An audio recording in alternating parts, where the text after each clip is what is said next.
it's okay? Okay, we're going to be talking about energy affordability, understood in a broad sense. Because we are going to have an interesting mix of papers devoted to the analysis of both developed and developing countries.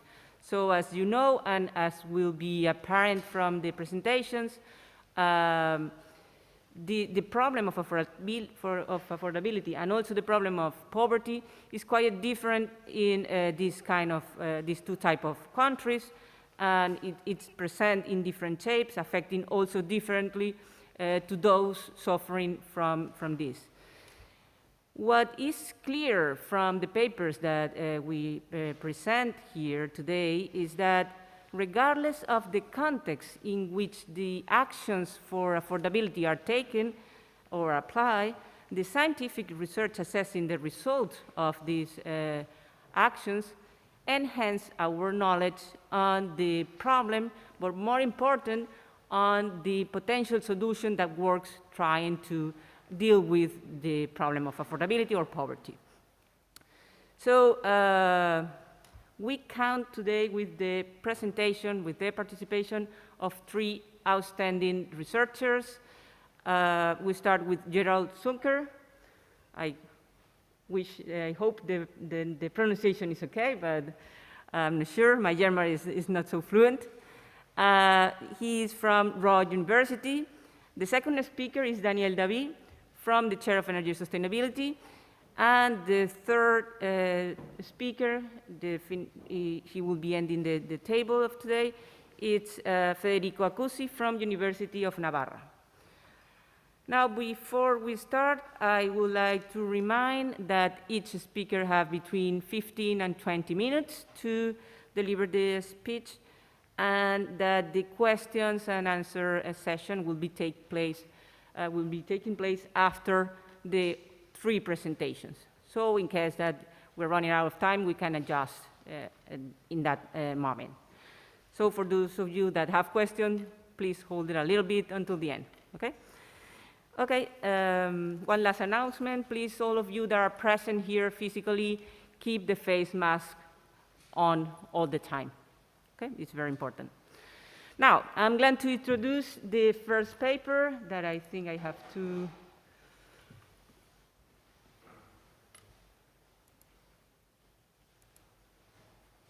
here.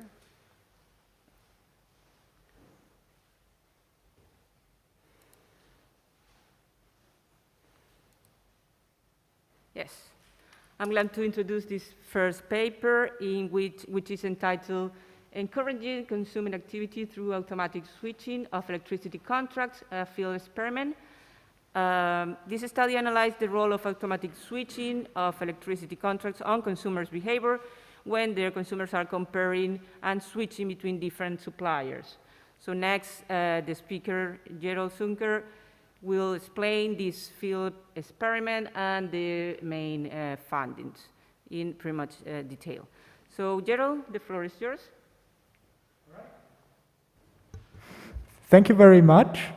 Thank you very much at Elisa for already introducing me. And also thanks a lot at the organizers and especially Professor Maria Teresa Costa Campi for inviting me. I'm very glad to be here. Thanks a lot. And before I'm going to start, I would like to highlight once more that this paper or this research piece is also an outcome of the constant cooperation that is growing with this symposium. So we in Bochum are also very glad to keep up this cooperation with the symposium, especially here with the Chair of Energy Sustainability, but also with other institutions like the University of Loughborough or Warwick. So thanks a lot to everyone. Now, my name is Gerald Zunker. I'm from the University of Bochum in Germany. And my presentation today is called Encouraging Consumer Activity Through Automatic Switching of the Electricity Contract.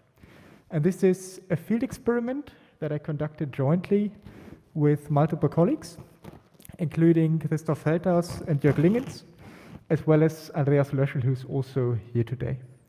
Now, the topic of this session is energy affordability. And so my presentation is also going to be about one of the key requirements of energy affordability, and that's consumer activity.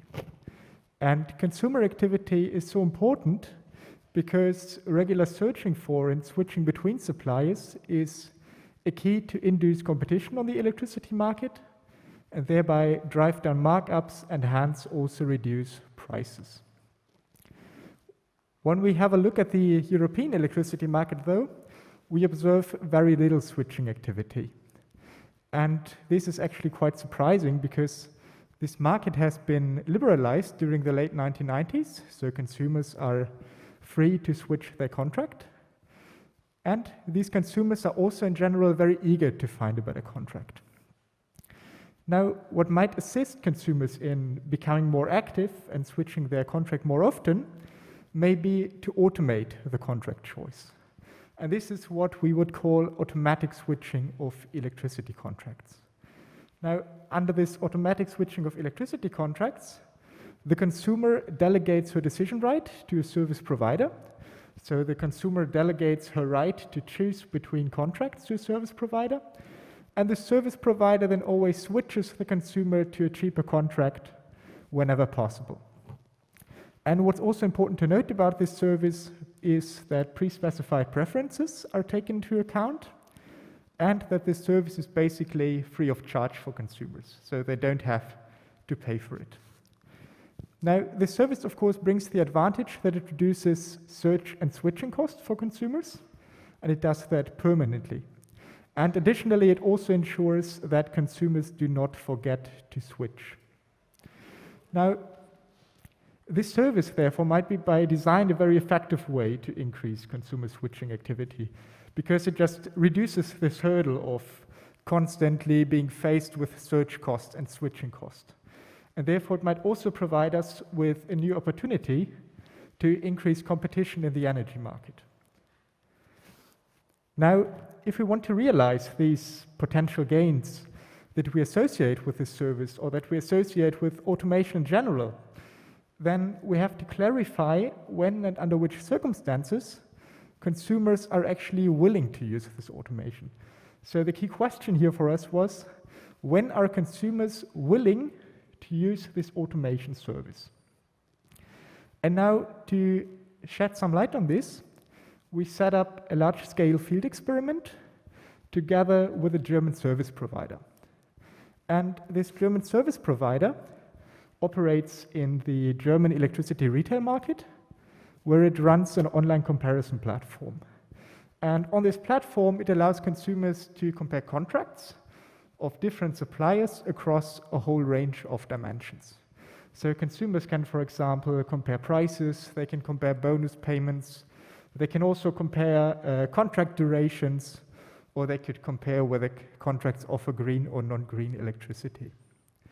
Now, besides this pure comparison service, this provider also introduced such an automatic switching service. And it introduced this service just before our experiment that we conducted. And since the service was so new, the service provider that we worked with wanted to make the service known and therefore decided to write an email to about 8,000 previous customers. And in this email, the customer should then get the opportunity to enroll to the new service. Now, this email campaign of the provider that we worked with served as the setup for our experiment. And what we did here is that we randomly allocated all participants to 3 different experimental groups. We had a first group that was our control group. Then we had a treatment group, or the first treatment group that we called delegation group, and a second treatment group that we called control group. And here in this case, we then implemented our treatments by just varying the email text between the different groups. And we were then interested in how our treatments actually affect whether consumers sign up for the automatic switching service or not. So the sign up or the take up here of this service was our outcome variable that we were basically interested in. Now, in the control group that we had, we only explained this automatic switching service. In the delegation group that we had, we also explained this automation service, but additionally, as a treatment, we highlighted that consumers always stay in full control of their choices, because first of all, they can revoke every switch within 14 days free of charge, and they can do this with just one email. And second, if they are unsatisfied with a switch, they can just revoke it, also with just one email. And it's also free for them to cancel the service, and they can do this just on a daily basis if they like to. Now, our hypothesis here for this treatment was that consumers might be more likely to take up this automatic switching service when they are explicitly told that they stay in full control of their choices. And finally, we had this bonus group. In this bonus group, you of course also explained the automatic switching service, but here we had the treatment where we highlighted that automatic switching protects consumers from electricity suppliers who pay high bonuses in the first year, and then hope that consumers forget to switch in the following year. And what's important to know here is that at least in the German electricity market, it's the case that when you forget to switch your contract, the contract is usually extended by another year. And our hypothesis here for this treatment was that consumers might be more likely to use this automatic switching service when they are aware that it protects them from what you could call a bonus trap. Now, let's have a look at the data. As you know, we invited about 8,000 consumers to this experiment, and about 7,900 of them actually received the email. So we had about 100 emails that were bounced or didn't reach the recipient for any other reason. And from those who received the email, actually about 2,600 opened the email. And this stage of opening the email is now quite important for our experiment, because this is the point where our treatment kicks in. So consumers open their email, they have a look at it, they read it, and this is the point where they're being treated. And therefore we know that every activity or every action that consumers take after opening the email is of course conditional on this treatment. And what we then observe after opening the email is of course whether consumers sign up for this automatic switching service. And as you can see here, we had 124 customers in total who signed up for this automatic switching service. Now, for our experiment, of course, we are a bit less interested in this total number of consumers signing up for the service. We are more interested in the conditional number. So we are more interested in how this number actually differs between our different experimental groups. And as you can here see on the next slide, we had 48 customers in the control group signing up, 29 in the delegation group, and 47 in the bonus group. And then just with a very simple two-sample test of proportions, we could see that there's a significant difference between the control group and the delegation group, but no significant difference between the control group and the bonus group. And then besides these descriptive or non-parametric results, I can also present you some linear probability models. And in these models, we always investigate the relation between our treatments on the one hand and the automatic switching service on the other hand. So the sign-up or the take-up here of this automatic switching service is always what we use as the dependent variable. And in the first model that I'm going to show you, we only regress this automatic switching take-up on the treatments. And then in the third and the second model, we just add some further controls or some covariates here. And we control in the second model for consumers' annual electricity consumption. We control for their age as well as for their gender. And finally, in the third model, we control for whether consumers use green electricity and whether they are active switchers.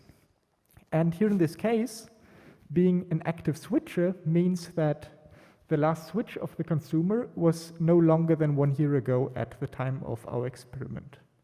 So it was no longer ago than just one period of the usual contract duration. Now, here you have the three models. In the top row, you can see the treatment effect for our delegation treatment. And as you can see, this delegation treatment had a negative but highly significant effect here. And then in the second row, you can see the effect for the bonus treatment.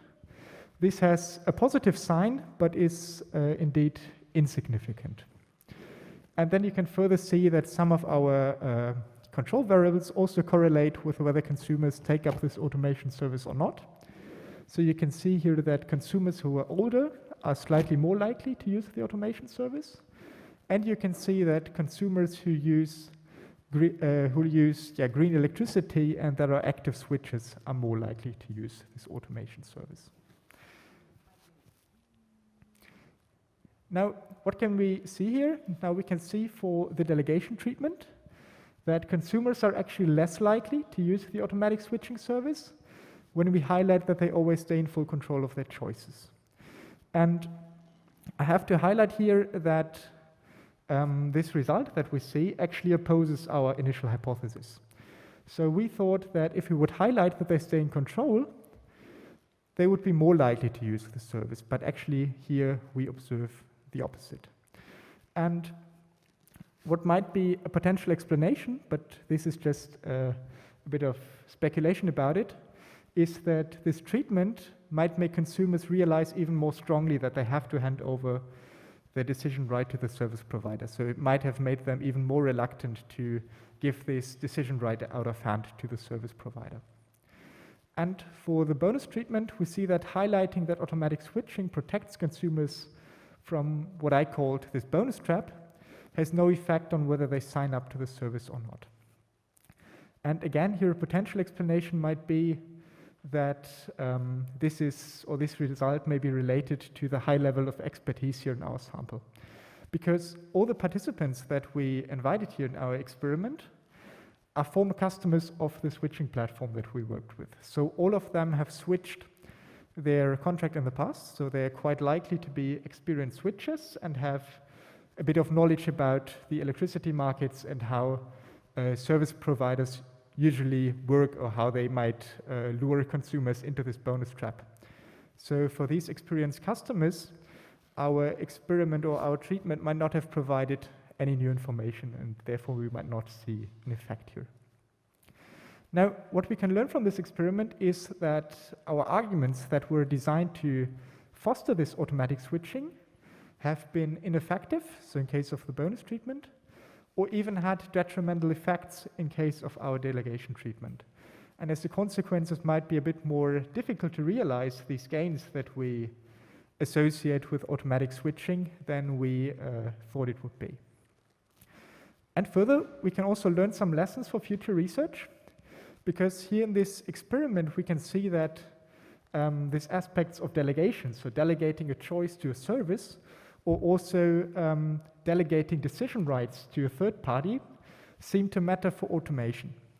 But here in this experiment, we observe something that we cannot explain in a way. So we cannot identify or say anything about in which way these aspects of control or delegation of decision rights matter.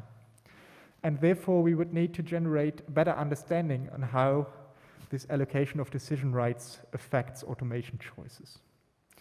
And now, just as a very final remark from my side, if you are interested in learning a bit more about how this automation and the delegation of decision rights might interrelate in a way, then please also join the IEB hybrid seminar on Thursday, where I'm going to present a follow-up on this. So this is just a small advertisement, but I would be very happy if you would join. Thanks a lot.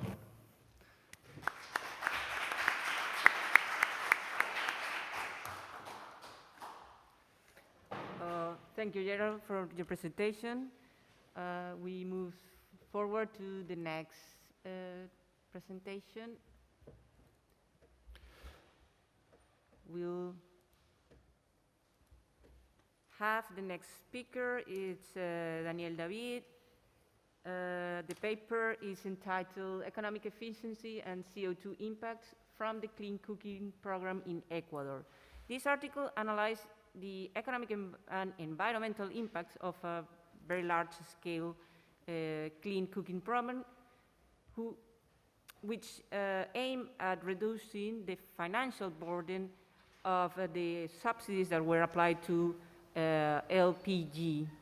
So the speaker will give us full detail of this study applied to Ecuador. Daniel, the floor is yours. Okay, thank you very much for the introduction and for inviting me to this symposium.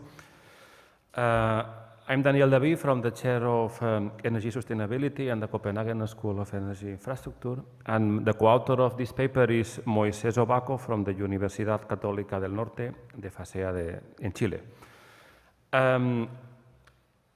This paper, well, this is the outline of my presentation. We'll see the background, the aim and hypothesis, literature, data, results, and policy recommendations. Just to put in the context where we are, 3 billion people in the world still cook using open fires, which has health problems, consequences in the population, and it's estimated that almost 4 million people die annually to consequence of these cooking technologies, and almost half of the childhood deaths are also related to this consequence. Moreover, 10% of people still do not have access to electricity. If we have this in mind, there are too many clean cooking policies around the world, but Ecuador launched a clean cooking program in 2014, which was not as the same than other countries. In this policy, they aim to replace LPG with renewable production. We should have in mind that many countries make not the same step. They change open fires to LPG, so Ecuador decides to go a step further. Because they want to have three expected benefits. They want to improve environmental conditions, they have large hydropower conditions, and they want to reduce a large burden on LPG subsidies. In Ecuador, LPG is subsidized in 90% of the cost, so consumers pay a lot cost. This policy aimed to engage 3 million people, but only 700,000 people were involved. However, we want to know if these people, how this policy was efficient, if not. Some points of this policy, just a brief summary. There was a purchase credit to buy an induction cooker. There were agreements with local manufacturers. There were some taxes exemptions. And the most important point was a monthly credit subsidy or free electricity consumption, 80 kilowatts hour for cooking and 20 kilowatts hour if they have water heating devices, and 100 kilowatts if they have both water and cooking. To put in context with the literature, well, most of these studies are constrained by a lack of information. They are based on surveys. However, in this paper, I will show you later, we use real data. We don't use a survey, so we think this is an important contribution to the literature. And in the literature, this policy has been explored only before the implementation with the scenarios, but up to our knowledge, this has not been explored after the implementation, so we will try to see what has happened. What are the aims of this paper? We want to evaluate the economic and environmental impacts. We want to verify if indeed renewables cover the subsidized electricity as the government promised. And we want to quantify the potential impact or the real impact on CO2 emissions and the LPG consumption. So this is the data, summary statistics. We use data from the Ecuadorian National Regulatory Authority and the Ecuadorian Central Bank. We have the data from the production from its technology, from LPG consumption. You will see the data in the results. Well, first of all, we make a stationarity analysis, and we conclude that we should use variables indifferences because is the way to fulfill the conditions. Let's go to the empirical approach. We have a threefold empirical approach. What are we estimating or what we do? First of all, we want to check if indeed LPG, if renewables electricity is a substitute good from LPG in general. We want to check if the specific subsidized electricity is also has replaced LPG consumption, as was the aim of this policy. Once we know that, we want to know which technologies are used to cover the residential consumption. Before the policy and during the policy, we want to know if there are some changes, and we find some changes. And we want to know at the end, in the third empirical approach, what is the technology used to cover the subsidized electricity. I think we can go to the empirical approach, and it's the more interesting results we find here. First of all, when we estimate if electricity is a substitute good from LPG, we find that in general it is. Each megawatt of electricity consumed reduces 0.9 barrels of LPG. When we check the specific subsidized electricity, we find this effect is much greater. So the policy seems to have a positive and efficient effect.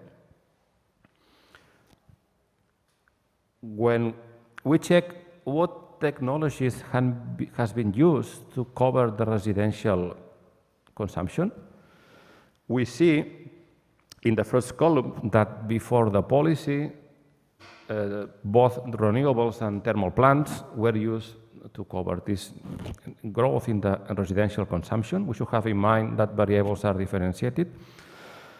But during the policy, this is the second column, the only significant variable is the associated to renewables. Therefore, this confirms that during the policy, renewables were used to cover the electricity. This point is very important.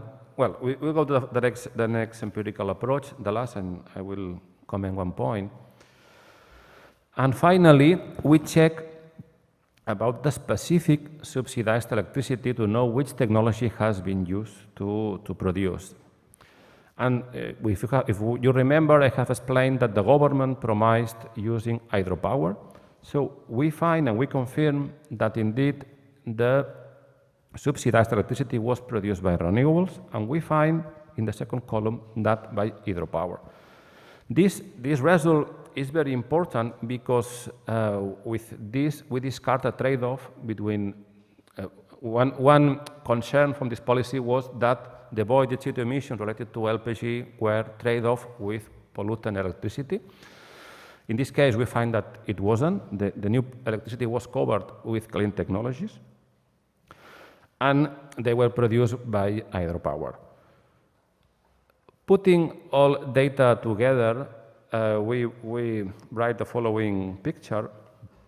And here we see for the 6 years of this policy, from 2015 to 2020, we see the annual CO2 emissions in Ecuador, we see the subsidized electricity, and using information from the barrels saved for each megawatt, and we know the subsidized electricity, we calculate the savings on LPG consumption at national level.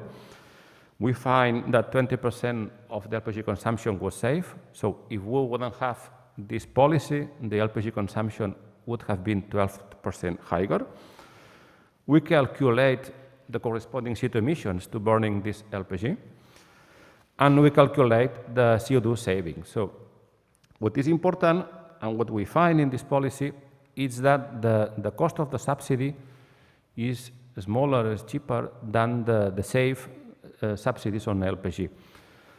It's important that in this comparison we are not considering other indirect costs related to lower incomes, to taxes, but it's important that although we had not the expected engagement rate, this small engagement rate achieved these results. Just as conclusions, what I have been explained, 7,000 people were enrolled. We have positive economic and environmental benefits. We have a 1.6 rate of return of the subsidies on electricity. We find that the avoided CO2 emissions are not trade-off with generation. This was a concern in the literature and from other authors. And we calculate that 1.26% of the annual CO2 emissions were the impact of this policy. Regarding to finish the policy recommendations from this policy, what we think is that it should be important to provide better information on this policy, especially for the government and the public authorities, not only to communicate the low engagement rate, it was a reality, but especially to explain the positive and negative KPIs and with the impact on CO2 emissions, the impacts on LPG. And it's important to explain that if there are savings on subsidies, this spending can be spent in roads, in health, in education. And having information from individuals, it also could be important to explain what has been the individual contribution to this policy in CO2 emissions, in public state spendings, on all these kind of KPIs. However, the reality is that politicians are are self-centered and hardly recognize and acknowledge positive from their predecessors, especially if they are from different parties. And as a proposal, we think that future policies should include the obligation, the legal obligation to publish these reports at the end of the policy, which would provide higher transparency, higher credibility in institutions, and at the end, greater incentives to better design efficiently the policy. If policies are not properly designed, at the end, the results cannot be as good as enough.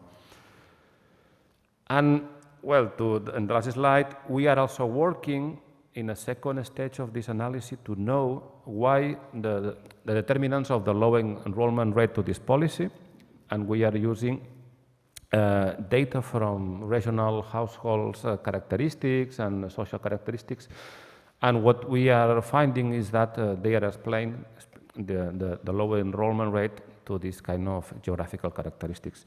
But this is the second paper we are now finishing. Thank you very much.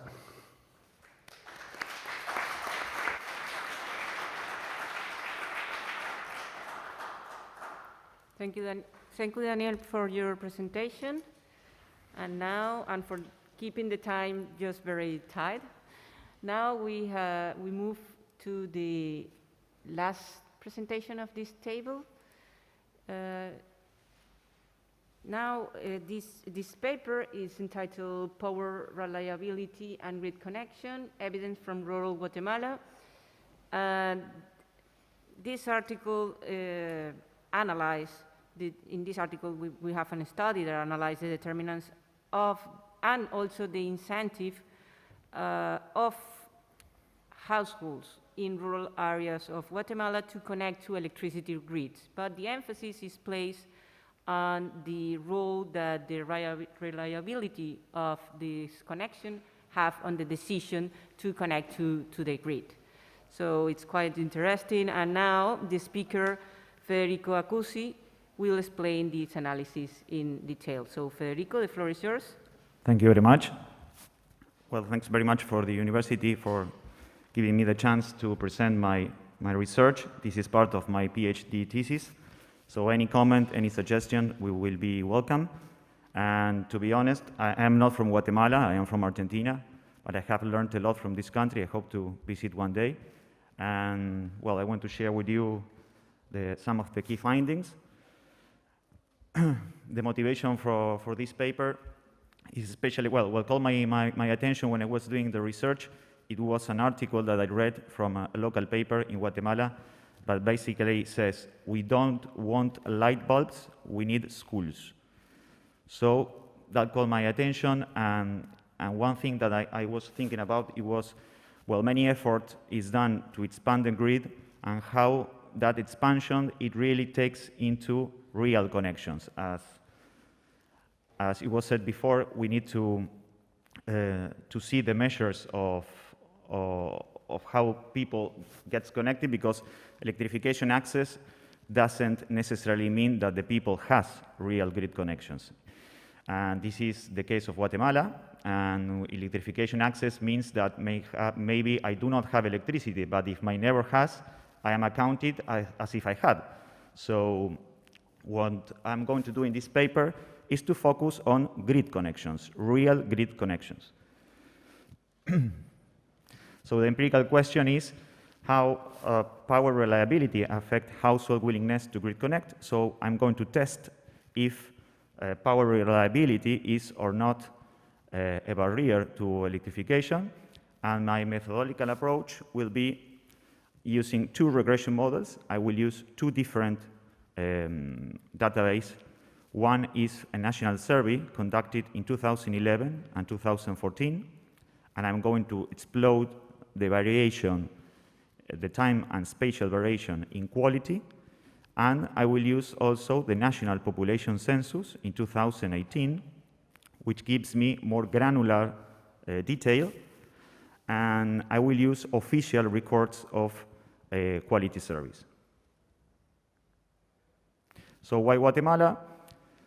Guatemala, because it has experienced a boost for rural expansion, and especially because this is, I think, the key fact that 90% of residential energy consumptions came from firewood, and only 5% from electricity. So there's a huge work to do there, and there's also a local urban and rural gap which is really stressed. You have to think that in Guatemala, 50% of the people lives in the urban area and 50% in the rural one.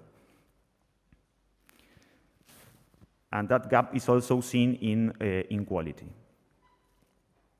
So getting into the literature review, mainly of the works here has been focused on the industrial sector, and that means, well, how power reliability affects productivity, average unit costs, the decision to invest in backup generation.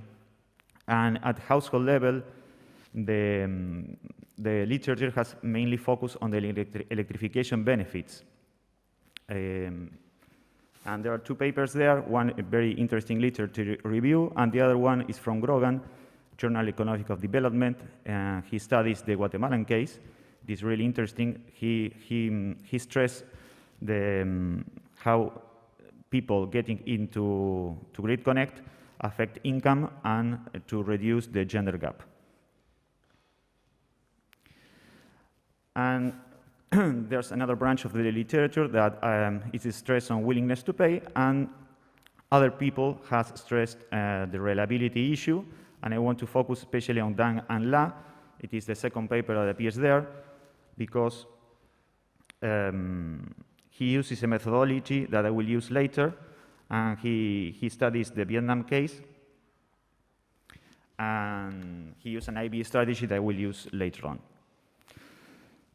And many of these papers, when they study quality, they do it with a methodology that relies on subjective measures. What does it mean? That many people in the survey is asked, well, tell me, how many hours didn't you have electricity in the last month or in the last semester? So the problem is that you are trusting on the respondent memory, or you are trusting on how he is suffering the problem of electricity quality, especially in the Likert scale, because they are just asking you, how do you measure, how do you think is your quality supply? Very good, good, fairly good. So it's a categorical measure, and it's difficult to get it into an objective measure. So I think that the contribution from this paper will be, well, using an objective an objective measure of quality to study the role of reliability as a factor to grid connect, and to see an empirical evidence in Latin America. So a big picture of Guatemala. Guatemala is a Central American country, is 5 times smaller than Spain, and it is in the south of Mexico, and it has a population of around 14 million people. In the left, you can see the regions of Guatemala. They are really related to weather conditions. Regions are divided into departments, and departments are divided into 340 municipalities, which you can see in the picture of the right. The rural areas are divided into 3 large firms that provide electricity to households. The green one that you can see is from the OXA, provides to the west. The ORSA, the yellow one, provides into the east. And EXA, the better company in terms of reliability, provides electricity to the central part of the country, and especially to the metropolitan area of Guatemala. How I define the quality measure I'm going to use is SAIDI, which means System Average Interruption Duration Index, which is basically the average number of hours that a household does not have electricity in a semester. This is the great picture I would like to focus on, because you can see the quality across time, the 3 different companies, and especially the shift in SAIDI in 2012 up to 2014. So, getting back to what I said before, I have the national survey in 2011 and 2014. So I have the 2 pictures, the picture with, let's say, good quality, and the picture with bad quality. And, well, why this sudden shift in SAIDI? I will assume that this is exogenous. I have some arguments to say that. We're not to discuss it now because of lack of time, but especially is exogenous to household decisions. It has been more a problem of the firms than a problem of the households. And here in this table, I have, what I want to focus is in the service cutoff. You can see 17 and 21% of services cut off in the firms of the OXA and the ORSA, the green one and the yellow one. So I'm going to focus on them. I'm going to see how this quality shift affects the decision to grid connect. So I'm going to use 2 models, 2 OLS. The first one with the national survey, and, well, why is the grid connection variable, and SAIDI quality. I'm going to skip this one and go to the results.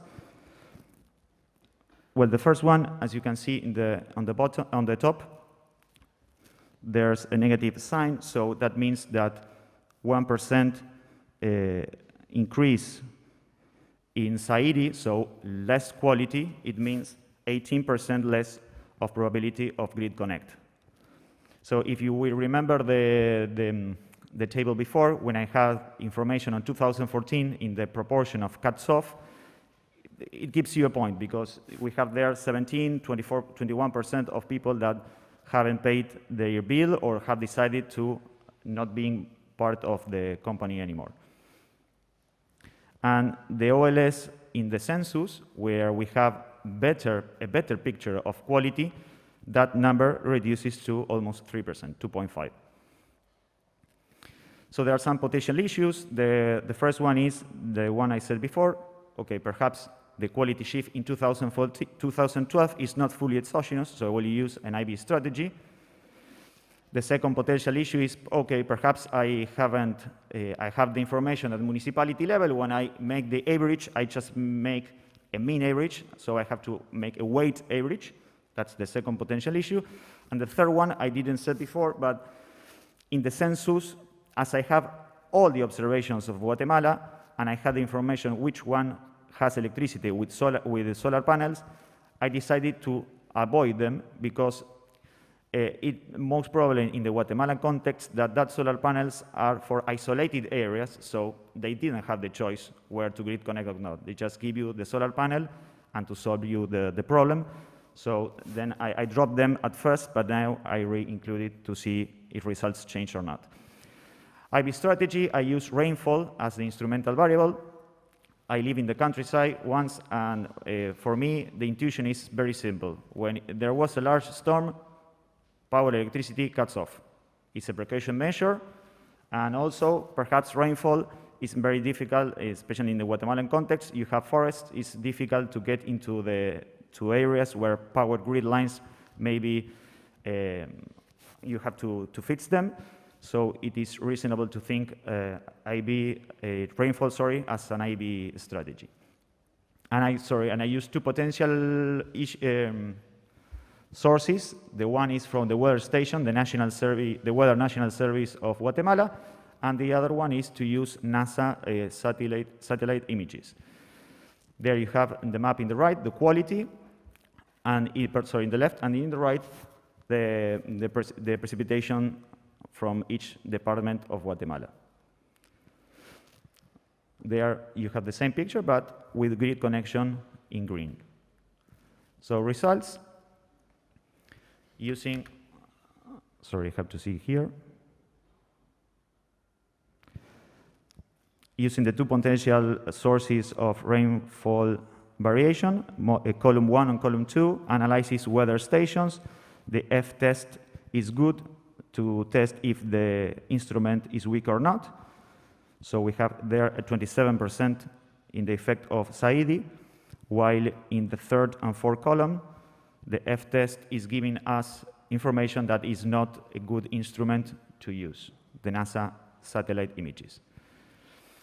For the census database that analyzes only 2018, just a picture of that, I'm using the information of quality at municipality level, and rainfall is not anymore a good instrument to use, so I follow Dangan-La to see, to use the other, I'm going to use the average of SAIDI of the rest of the municipalities that belongs to my department as an instrument. And the results, columns 1 and 2 test rainfall, and as you can see, the F test gives me information that is a weak instrument, while the methodology of Dangan-La, it gives me strong evidence that it is a good instrument to use. And again, the results are very similar to OLS, around 3% of the effect of SAIDI on grid connection.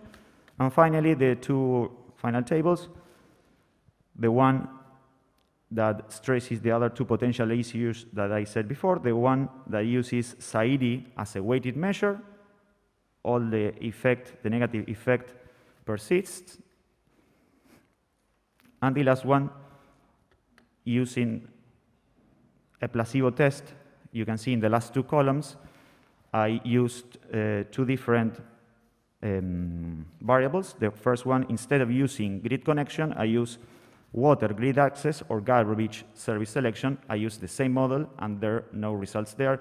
So those two placebo tests give me information that there's a plausible effect of quality on grid connections. So the conclusions are basically related on policy issues, is that reliability should be taken into account when you expand the grid, because maybe you are expanding the grid, you are giving, let's say, more electrification access, as we said before, but we don't give more grid connections, which is the really measure that we need.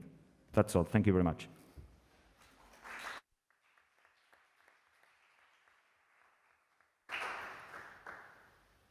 Thank you, Federico, for your presentation. And I think we have time for questions from the floor. So those that wants to... Okay, first one over there. Mike.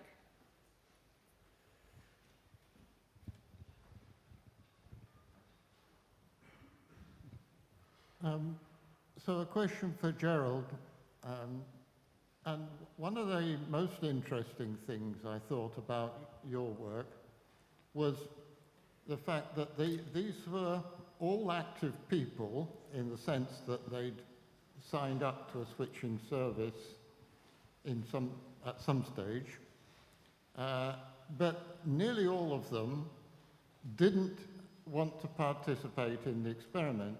And so one interesting question, I think, is, was there any difference in the characteristics of those who decided to at least participate in the experiment from the vast majority of people who decided not to participate?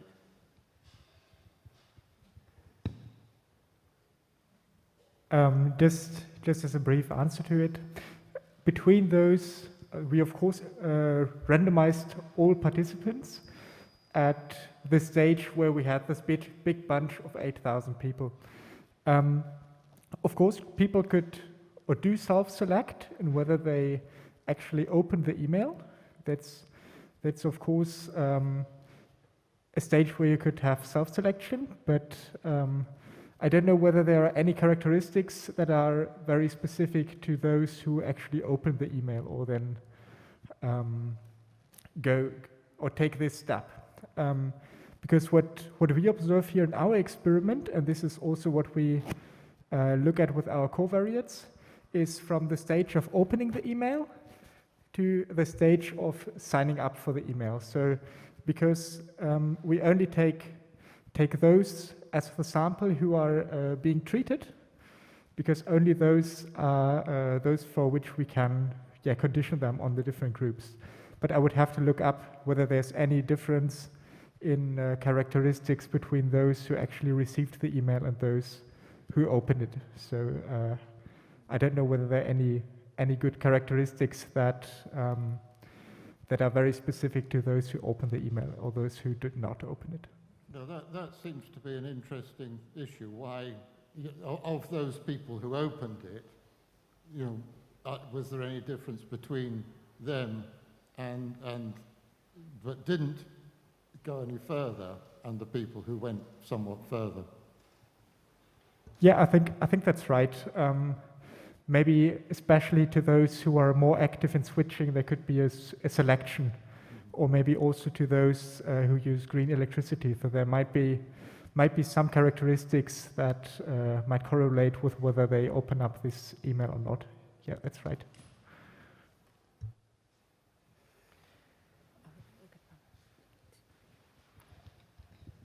Well, thanks a lot to the three presenters for excellent presentations. I really enjoyed them very much. Well, I have one question to Daniel about his study, which I also enjoyed very much. Well, my question is, well, you come up to the conclusion basically that the policy, that before the policy, the most widespread technology was a polluting one, and after the policy, there was like a kind of a policy effect or policy additionality effect in which we see that the policy leads to the deployment or the adoption of the cleaner technologies, the renewable energy technologies. But my question is whether you control for the cost of the technology as well, because I assume that there might be a reduction in this cost. So, maybe it's not totally attributable to the effects of the policy, but also to the reduction in the cost. But I don't know, it's just a simple question. Yeah. Thank you very much for the question. Well, we are not controlling at all by the prices, because if you look at the, we should have in mind what is the market design in this country, which is not the same than in Europe. But what the idea is, if you look at the production in this time, at the end, the government, before, I don't remember, the year before the implementation of the policy, opened new hydropower plants. So the hydropower electricity is, I think it's subsidized or has a maximum price, which is small. And this obviously produces this effect on the thermal plant.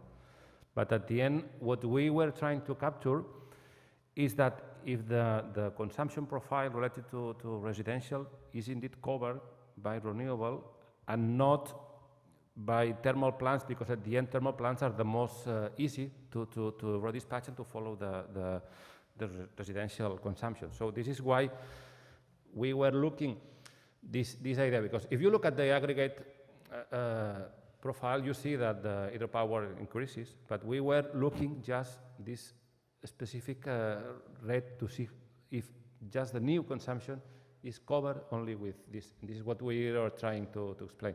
But you are right, we should explain better the part of the market prices. Okay, thanks Thank a lot. you. Thanks very much.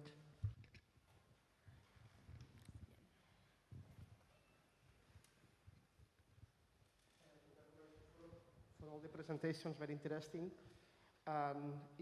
My question is for Gerald, also related with a question very similar to Mike. But I think that it's really relevant, the engagement and active participation of consumers in the markets. And I think that it's really relevant, this kind of experiments, in order to identify which are the barriers in order to promote this more active participation. For me, the advantages of the switching activity for the customers is that they have savings, economic savings, for changing one contract to another one. And my question is, in your experiment, the customers who are participating in the experiment, they have information of the potential savings and the savings they achieve during the experiment? Because I think that it's a relevant question in order to increase this participation in the experiment, or in terms of attitude towards the change. Thank you. So here for the experiment, we could not provide participants with information on their potential savings. And the reason basically is that you would have to take a forward-looking position to the following years.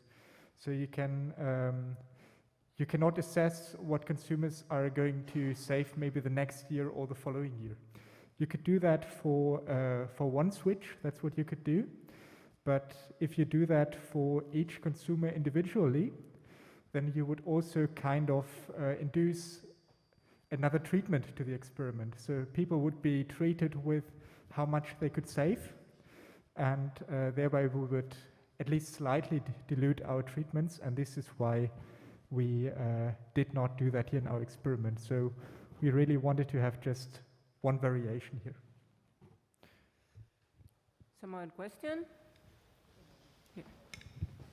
Here. Yes, so thank you for the presentation, it's very interesting. Danny, I have a question for you. I was wondering, because during my time at the Inter-American Development Bank, I was looking at this program, but from another perspective, in the sense, trying to understand why, so there are many reasons why the uptake was very low. And one is, without any doubt, the fact that you need to invest in this, you need to switch your infrastructure in the home, and only rich people can do this, even if there is, I mean, rich people in the sense that this is not going to the poorest, right? And so I was wondering if you thought about the fact that when you switch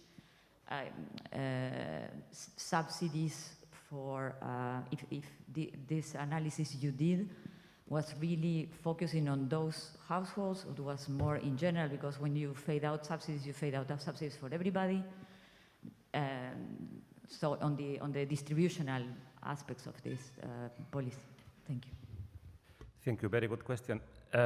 What we are doing in the second paper, I have not shown here, we are studying what you are saying, the determinants of the low engagement rate. And what we are finding is that the main barrier to participate is the poor case of the induction stove. And we make a calculation on what is the threshold in the income from people that participated not. So we have information and we are calculating. So a proposal we make in the second paper is to try to adjust, for instance, to include a subsidy to buy the induction cooker stove. And we calculate for those people, we should include that, considering the incomes. And we also make an analysis using the social characteristics, the ethnia, education, environmental concerns. So we are trying to explain that. But you are right. The main barrier is that. Is that, and another one, that the reliability of the induction stoves, because some people were compliant, so in that paper we make some recommendations in the way to instead of buying the stove, a way to have a rent, or for the period you purchase and you have all the maintenance of in order to achieve reliability. So the problem, the main barrier is related to the purchase of the induction cooker. You are right. And also there are some papers that show that once you, maybe you invest in them, but then you don't use them. There are many barriers, right? Yeah, because it's not the same cooking with LPG than electricity. You should be aware the information, the time of cooking is different. So many information. This is what we are doing in the second paper. Yes, because here we are just studying the efficiency, but as we have to enough data, we are preferring to make 2 or 3 analyses with this. Thank you.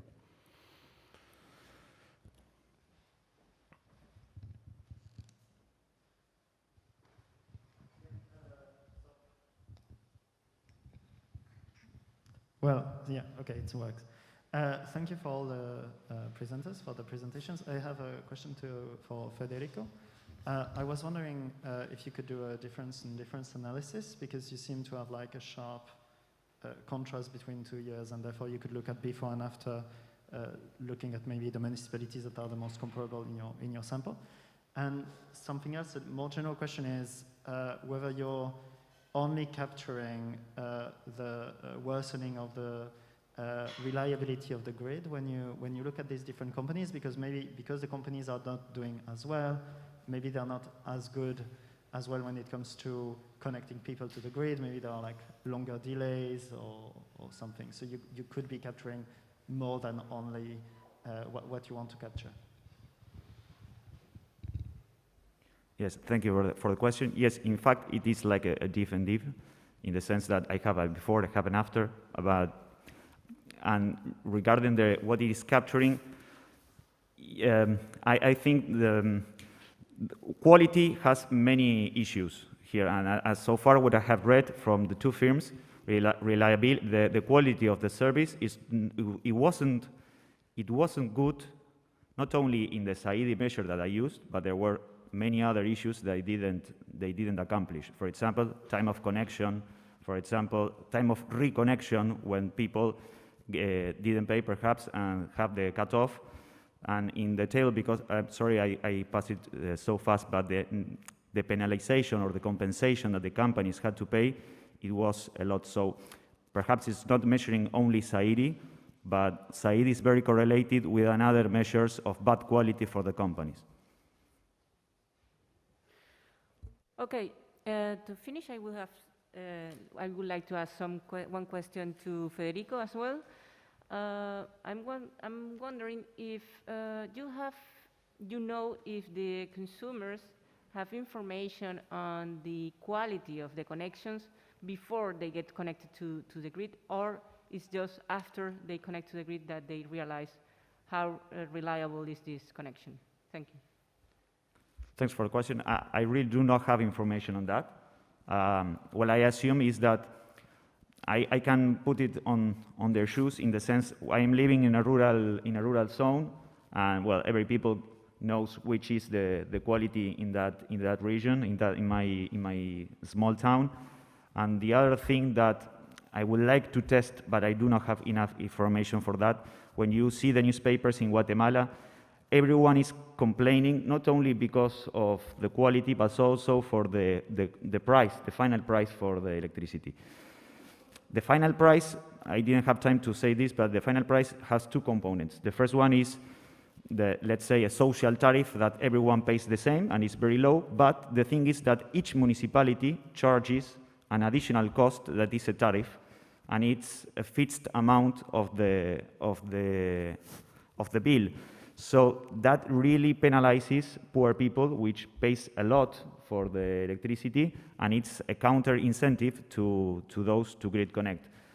I use it as a control, the public light tariff, but it's another interesting question to see the impact of this public light tariff on the final bill and on the final decision to grid connect. Perfect. Thank you very much. And I would like to thank all the speakers for their presentation. And now it's time for a coffee break. And we have to come back here by 11:45. Okay? Thank you.